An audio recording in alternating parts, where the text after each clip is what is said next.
Hello students, welcome back to my YouTube channel knowledge gainer. সকলকে মোৰ চেনেলত স্বাগতম জনাইছোঁ। সো আপোনালোকে already ADRE grade 3 and grade 4 model question paper 2024 series number 1 সকলোৱে চাইছে আৰু বহুকেইজনে মানে ধুনীয়া কমেণ্ট কৰিছে যে তেওঁলোকে খুব ধুনীয়া মাৰ্কছ পাইছে। So thank you so much তাৰ বাবে।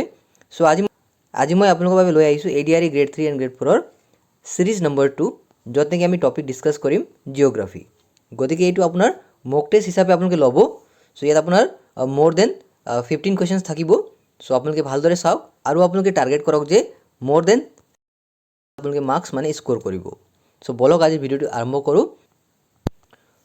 কুৱেশ্যন নম্বৰ 1ত আছে আপোনাৰ wish one is the highest peak in Assam, অৰ্থাৎ অসমৰ সৰ্বোচ্চ শৃংগটো হ'ল ডেছ। গতিকে ইয়াত আপোনাৰ 4টা অপশ্যন দিয়া হৈছে। সো এই কুৱেশ্যনে আপোনাৰ শুদ্ধ উত্তৰটো হৈ যাব অপশ্যন বি, অৰ্থাৎ লাইকে পিক।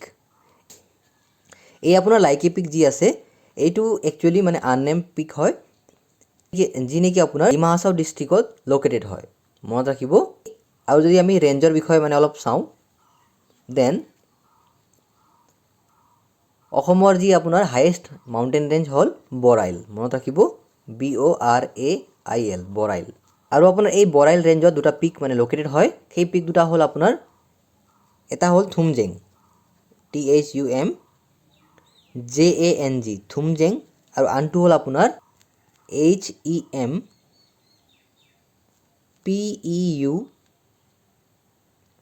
HEMPEUPET, মানে হেম্পেউ পেট, মনত ৰাখিব। কুৱেশ্যন নম্বৰ 2ত আছে আপোনাৰ Jatinga is famous for mass suicide of migratory birds is located in which of the following district. পৰিভ্ৰমী চৰাইৰ গণ আত্মহত্যাৰ বাবে বিখ্যাত জাতিংগা তলৰ কোনখন জিলাত অৱস্থিত। সো আমি সকলোৱে জানো যে বিশ্ববিখ্যাত এই মানে আপোনাৰ ফিন'মেনন মানে যি আপোনাৰ যি ঘটনা হয় নহয়, আপোনাৰ মনচুন ছিজনৰ টাইমত পৰিভ্ৰমী চৰাইবোৰে আহি কিনে তাত ছুচাইড কৰে, মানে আত্মহত্যা কৰে, হয় নহয়। এইটো মানে সকলোৰ বাবে এটা ৰহস্যজনক মানে কথা হয়। চাইণ্টিষ্টসকলে আপোনাৰ ৰিচাৰ্চ কৰি আছে, হয় নহয়। গতিকে এই আপোনাৰ 4টা অপশ্যনৰ ভিতৰত শুদ্ধ উত্তৰটো হৈ যাব অপশ্যন চি, অৰ্থাৎ ডিমা হাছাও, মনত ৰাখিব। জাতিংগা ভিলেজটো একচুৱেলি এটা ট্ৰাইব ভিলেজ হয়, যি নেকি আপোনাৰ গুৱাহাটীৰ পৰা এপ্ৰক্স 330 কিলোমিটাৰ মানে দূৰত্বত আছে, হয় নহয়।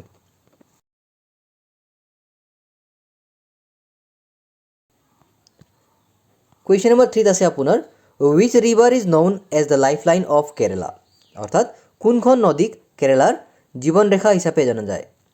গতিকে 4টা অপশ্যন দিয়া হৈছে। সো এই কুৱেশ্যনৰ আপোনাৰ শুদ্ধ উত্তৰটো হৈ যাব অপশ্যন এ, অৰ্থাৎ পেৰিয়াৰ ৰিভাৰ, হয় নহয়। এই পেৰিয়াৰ ৰিভাৰৰ আপোনাৰ লেন্থ হৈছে 244 কিলোমিটাৰ, মনত ৰাখিব। আৰু আপোনাৰ যি বাকী অপশ্যনবোৰ আছে 3টা, এই 3টাই আপোনাৰ কৰ্ণাটকা ডিষ্ট্ৰিক্টত লোকেটেড মানে আপোনাৰ ৰিভাৰ হয়। কাবেৰী ৰিভাৰক আপোনাক দক্ষিণা গংগা বুলি কোৱা হয়। দেন আপোনাৰ আৰ্কাভান্তি ৰিভাৰ হ'ল আপোনাৰ মাউণ্টেইন ৰিভাৰ, মনত ৰাখিব। আৰু তীৰ্থ ৰিভাৰক আপোনাৰ লক্ষ্মণ তীৰ্থ ৰিভাৰ বুলিও কোৱা হয়। কুৱেশ্যন নম্বৰ 4ত আছে আপোনাৰ the lake Tahoe is located in, Tahoe হ্ৰদটো ক'ত অৱস্থিত। গতিকে আপোনাৰ 4টা অপশ্যন দিয়া হৈছে, যেনে ইণ্ডিয়া, USA, জাপান অথবা ব্ৰাজিল। গতিকে এই কুৱেশ্যনে আপোনাৰ শুদ্ধ উত্তৰটো হৈ যাব অপশ্যন বি, অৰ্থাৎ USA, মানে ইউনাইটেড ষ্টেট অফ আমেৰিকা, হয় নহয়। আপোনাৰ USAৰ কেলিফৰ্ণিয়াত এই টাহো হ্ৰদটো লোকেটেড হয়, মনত ৰাখিব। কুৱেশ্যন নম্বৰ 5ত আছে আপোনাৰ what is the number of schedules in the constitution of India, অৰ্থাৎ ভাৰতৰ সংবিধানত অনুসূচীৰ সংখ্যা কিমান। ইয়াত আপোনাৰ 4টা অপশ্যন দিয়া হৈছে। গতিকে এই কুৱেশ্যন আপোনাৰ কাৰেক্ট এনচাৰটো হৈ যাব অপশ্যন বি, অৰ্থাৎ 12। কুৱেশ্যন নম্বৰ 6ত আছে আপোনাৰ which of the following river pass near by Q, অৰ্থাৎ তলৰ কোনখন নদী কিউবৰ ওচৰেৰে পাৰ হৈ যায়। গতিকে আপোনাৰ 4টা অপশ্যন দিয়া হৈছে, যেনে ডানুবে, প্ৰিপেড, নিপাৰ এণ্ড ডনেটছ। গতিকে এই কুৱেশ্যন আপোনাৰ কাৰেক্ট এনচাৰটো হৈ যাব অপশ্যন চি, অৰ্থাৎ নিপাৰ, হয় নহয়। গতিকে এই নিপাৰ নদী আপোনাৰ কিউবৰ ওচৰেৰে পাৰ হৈ গৈছে। এতিয়া কিভ হ'ল আপোনাৰ ইউক্ৰেইনৰ কেপিটেল, মনত ৰাখিব। এতিয়া ইউক্ৰেইন আৰু ৰাছিয়াৰ যি আপোনাৰ সংঘৰ্ষ হৈ আছে, এইটো আমি সকলোৱে জানো, হয় নহয়। গতিকে কিভ হ'ল আপোনাৰ ইউক্ৰেইনৰ কেপিটেল, মনত ৰাখিব। কুৱেশ্যন নম্বৰ 7ত আছে আপোনাৰ international yoga day is celebrated on, অৰ্থাৎ আন্তঃৰাষ্ট্ৰীয় যোগ দিৱস কেতিয়া উদযাপন কৰা হয় গতিকে ইয়াত আপোনাৰ চাৰিটা অপশ্যন দিয়া হৈছে গতিকে এই কুৱেশ্যন আপোনাৰ কাৰেক্ট এনসাৰটো হৈ যাব অপশ্যন বি অৰ্থাৎ 21 জুন হয় নহয় আৰু এনেধৰণৰ প্ৰশ্ন আহিব পাৰে যে ফাৰ্ষ্ট য়োগা ডে কেতিয়া সেলিব্ৰেট কৰা হৈছিল বুলি 2015 আপোনাৰ ফাৰ্ষ্ট য়োগা ডে সেলিব্ৰেট কৰা হৈছিল আৰু এটা কুৱেশ্যন আপোনালোকে জানিব লাগিব যে yoga capital of the world বুলি কাক কোৱা হয় গতিকে এই কুৱেশ্যনৰ এনসাৰটো হৈ যাব আপোনাৰ ঋষিকেশ মনত ৰাখিব ঋষিকেশ সহায় আপোনালোকে মনত ৰাখিব এতিয়া আমি আগবাঢ়িম কুৱেশ্যন নম্বৰ 8 লৈ ইয়াত কোৱা হৈছে যে The North Eastern Council was set up in অৰ্থাৎ উত্তৰ পূৰ্বাঞ্চল পৰিষদ কেতিয়া গঠন কৰা হৈছিল গতিকে আপোনাৰ ইয়াত চাৰিটা অপশ্যন দিয়া হৈছে যেনে 1992 1989 1971 অথবা 1968 গতিকে এই কুৱেশ্যন আপোনাৰ কাৰেক্ট এনসাৰটো হৈ যাব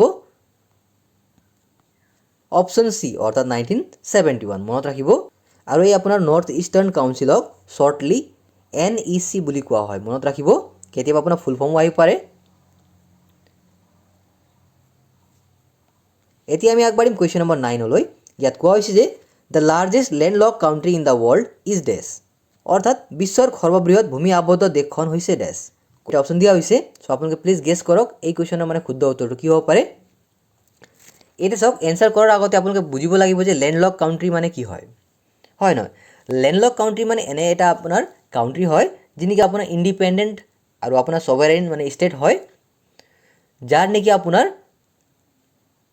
কোনো ডাইৰেক্ট মানে আপোনাৰ কানেকশ্যন ওচিয়ানৰ লগত নাই মানে আপোনাৰ ওচিয়ান মানে যি আপোনাৰ মহাসাগৰ লগত কোনো কানেকশ্যন তেনেকুৱা নাই তেনে মানে ৰাজ্যক বা তেনে আপোনাৰ কাউন্ট্ৰিক লেণ্ডলক কাউন্ট্ৰি বুলি কোৱা হয় আৰু এনেধৰণৰ কুৱেশ্যন আহিব পাৰে যে বৰ্তমান মানে বিশ্বত কিমানটা আপোনাৰ লেণ্ডলক কাউন্ট্ৰি আছে বুলি আহিব পাৰে সো আপোনালোকে প্লিজ এইটো লিখি ল'ব যে টোটেল আপোনাৰ 44টা আপোনাৰ বিশ্বত লেণ্ডলক কাউন্ট্ৰি আছে সো আপোনালোকে মনত ৰাখিব এতিয়া মই এই কুৱেশ্যনৰ ওপৰত যে এই কুৱেশ্যন আপোনাৰ কাৰেক্ট এনসাৰটো হৈ যাব অপশ্যন সি অৰ্থাৎ কাজাকিস্তান হ'ল আপোনাৰ বিশ্বৰ সৰ্ববৃহৎ ভূমি আবদ্ধ দেশ আৰু আপোনাৰ এনেধৰণৰ কুৱেশ্যন আহিব পাৰে যে বিশ্বৰ সবাতোকৈ বেছি মানে জনসংখ্যা থকা লেণ্ডলক কাউন্ট্ৰিৰ নাম কি গতিকে সেই আপোনাৰ কুৱেশ্যনৰ এনসাৰটো হৈ যাব ইথিওপিয়া মনত ৰাখিব ইথিওপিয়া আপোনাৰ ইষ্ট আফ্ৰিকাত লোকেটেড হয় মনত ৰাখিব এতিয়া আমি আগবাঢ়িম কুৱেশ্যন নম্বৰ 10 লৈ ইয়াত কোৱা হৈছে যে the classical dance of Kerala is dash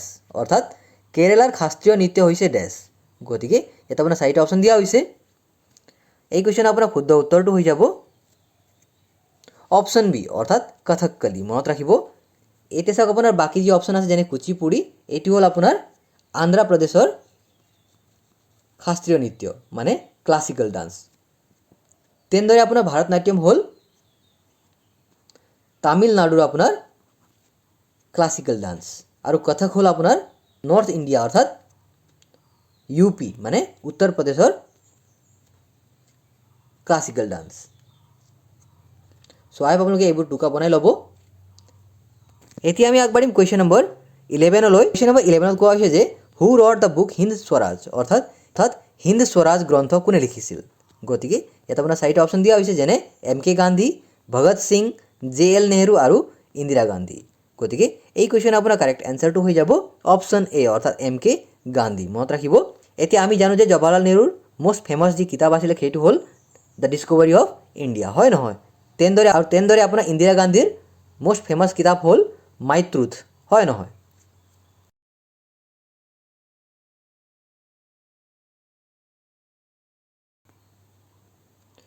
question number 12 আছে আপোনাৰ southernmost point of peninsula plateau is dash অৰ্থাৎ উপদ্বীপ মালভূমিৰ দক্ষিণতম বিন্দুটো হ'ল ডেছ গতিকে এই চাৰিটা অপশ্যনৰ ভিতৰত আপোনাৰ শুদ্ধ উত্তৰটো হৈ যাব অপশ্যন সি অৰ্থাৎ নীলগিৰি মনত ৰাখিব আৰু এনেধৰণৰ প্ৰশ্ন আহিব পাৰে যে সাউদাৰ্ণ মোষ্ট টিপ অফ পেনিনচুলা বুলি কাক জনা যায় দেন আপোনালোকে লিখিব লাগিব কন্যাকুমাৰী মনত ৰাখিব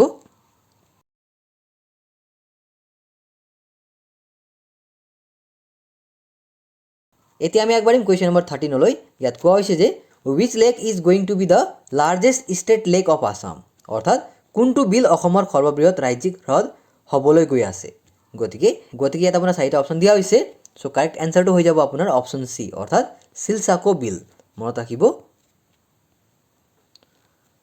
কুৱেশ্যন নম্বৰ 14 আছে আপোনাৰ in which state Dogri language is spoken, অৰ্থাৎ কোনটো ৰাজ্যত ডোগৰী ভাষা কোৱা হয়। গতিকে আপোনাৰ চাৰিটা অপশ্যন দিয়া হৈছে, যেনে ৰাজস্থান, জম্মু এণ্ড কাশ্মীৰ, মধ্যপ্ৰদেশ আৰু হিমাচল প্ৰদেশ। গতিকে এই কুৱেশ্যনৰ আপোনাৰ কাৰেক্ট এনচাৰটো হৈ যাব অপশ্যন বি, অৰ্থাৎ জম্মু এণ্ড কাশ্মীৰ। মনত ৰাখিব।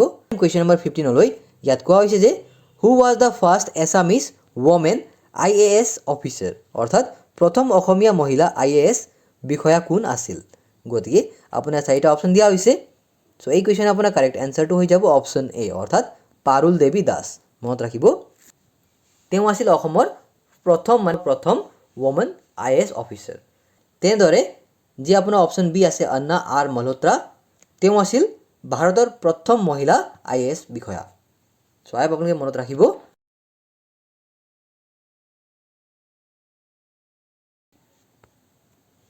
এতিয়া আমি আগবাঢ়িম কুৱেশ্যন নম্বৰ 16লৈ। ইয়াত কোৱা হৈছে যে how many languages have been recognised by our constitutions as state language, অৰ্থাৎ আমাৰ সংবিধানে কিমান ভাষাক ৰাজ্যিক ভাষা হিচাপে স্বীকৃতি দিছে। গতিকে ইয়াত আপোনাৰ চাৰিটা অপশ্যন দিয়া হৈছে। চ' কাৰেক্ট এনচাৰটো হৈ যাব অপশ্যন এ, অৰ্থাৎ 22। কুৱেশ্যন নম্বৰ 17ত আছে আপোনাৰ gibbon wild life sanctuary is located at, অৰ্থাৎ গিবন বন্যপ্ৰাণী অভয়াৰণ্য ক'ত অৱস্থিত।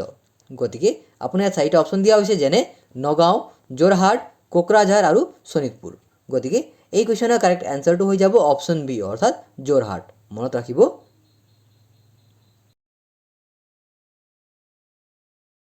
এতিয়া আমি আগবাঢ়িম কুৱেশ্যন নম্বৰ 18লৈ। ইয়াত কোৱা হৈছে যে India shares land borders with how many countries, অৰ্থাৎ ভাৰতে কিমানখন দেশৰ লগত স্থল সীমা ভাগ কৰে। গতিকে আপোনাৰ ইয়াত চাৰিটা অপশ্যন দিয়া হৈছে। চ' কাৰেক্ট এনচাৰটো হৈ যাব অপশ্যন বি, অৰ্থাৎ 7।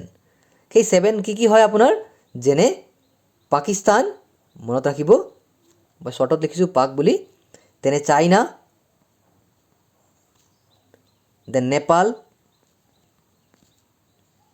দেন আপোনাৰ আফগানিস্তান, মই AFG বুলি লিখিছোঁ শ্বৰ্টত, দেন আপোনাৰ ভূটান, দেন আপোনাৰ বাংলাদেশ আৰু ম্যানমাৰ। মনত ৰাখিব, ম্যানমাৰ। গতিকে 1, 2, 3, 4, 5, 6, 7। গতিকে এই 7টা দেশৰ লগত ভাৰতে নিজৰ লেণ্ড বৰ্ডাৰ শ্বেয়াৰ কৰিছে। মনত ৰাখিব।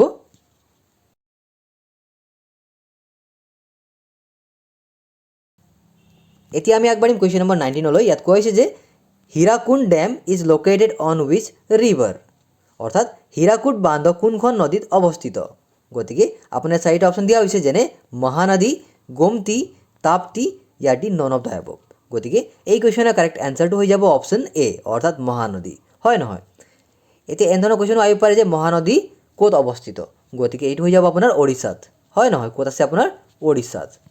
আৰু এটা ইণ্টাৰেষ্টিং কথা আপোনালোকে জানিব লাগিব যে যি আপোনাৰ হীৰাকুণ্ড ডেম আছে, এই ডেম আপোনাৰ মানে ৱৰ্ল্ডৰ লাৰ্জেষ্ট আৰ্থেন ডেম হয়। চ' আপোনালোকে প্লিজ এইটো লিখি ল'ব যে ৱৰ্ল্ডৰ লাৰ্জেষ্ট আৰ্থেন ডেম কোনটো বুলি আহিব পাৰে, সেইটো হ'ল আপোনাৰ হীৰাকুড ডেম।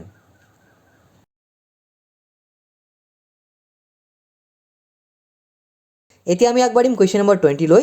ইয়াত কোৱা হৈছে যে wish of the following is the largest fresh water lake in India, অৰ্থাৎ তলৰ কোনটো হ্ৰদ ভাৰতৰ আটাইতকৈ সতেজ পানীৰ হ্ৰদ। গতিকে আপোনাৰ চাৰিটা অপশ্যন দিয়া হৈছে, যেনে চিল্কা লেক, উলাৰ লেক, পবাই লেক আৰু ডাল লেক। গতিকে এই কুৱেশ্যনৰ আপোনাৰ কাৰেক্ট এনচাৰটো হৈ যাব অপশ্যন বি, অৰ্থাৎ উলাৰ লেক। হয় নহয়? এতিয়া আমি সকলোৱে জানো যে উলাৰ লেক ক'ত অৱস্থিত, জম্মু এণ্ড কাশ্মীৰত। হয় নহয়? আৰু আপোনাক এনেধৰণৰ কুৱেশ্যন আহিব পাৰে যে ভাৰতবৰ্ষৰ মানে উলাৰ লেকৰ বাহিৰে আন দুটা মানে আপোনাৰ ফ্ৰেছ ৱাটাৰ লেকৰ নাম লিখা বুলি আহিব পাৰে, বা আপোনাৰ বাছনি কৰিব আহিব পাৰে। গতিকে সেইটো হৈ যাব আপোনাৰ, এটা হ'ল লোকটক লেক। মনত ৰাখিব, লোকটক, যি নেকি আপোনাৰ মণিপুৰত অৱস্থিত। আৰু আনটো হ'ল আপোনাৰ বৰা পানী, যি নেকি আপোনাৰ মেঘালয়ত অৱস্থিত। মনত ৰাখিব।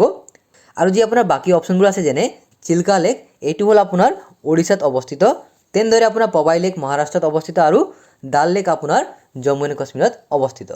গতিকে মই যিবোৰ আপোনাক নোটছ ক'লোঁ সেইটো আপোনালোকে লিখি ল'ব।